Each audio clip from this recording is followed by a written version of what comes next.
So I'm here at a retail store, and we have an observation hive. I think I may have done a video about it a few months ago, but what's happened here is a perfect educational opportunity. It's sad too, but really, really important. This actually might be one of the most important videos, especially if you're new at beekeeping, one of the most important videos that you can see in educating yourself about this. So last week, just a few days ago, this whole area, both sides of this observation hive was full of bees. There was brood. Everything looked just fine.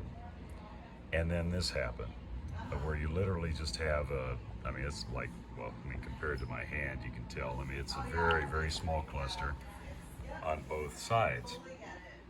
And so a couple of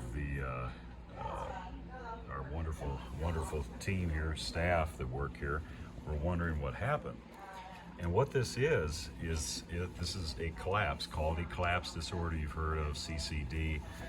What brings that on is when the viral or the varroa mites and the viruses they carry continue to increase in the colony.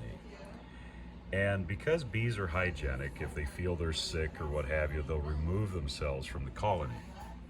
And so what happens is that as the varroa mites, and if you have ever read or even seen charts on how varroa mites reproduce, there's a compounding effect. It's exponential.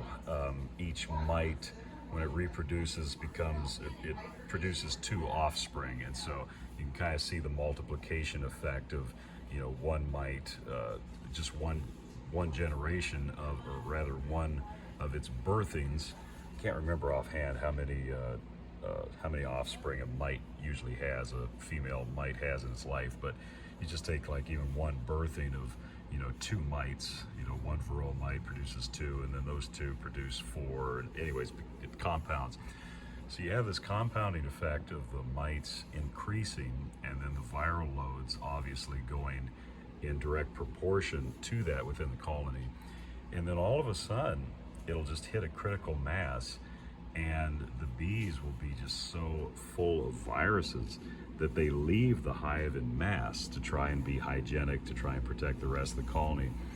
And you'll be left with just a very, very small cluster of bees. And this is probably going to end up being pretty close to what's left when this colony finally meets its demise.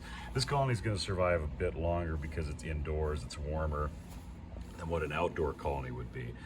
But if you see this in your hive, know without a shadow of a doubt that is a mite-related issue, especially if, as you can see, we've got lots of feed. We've got pollen. Everything was going for them except for that, because it's an observation hive, and that's our bad.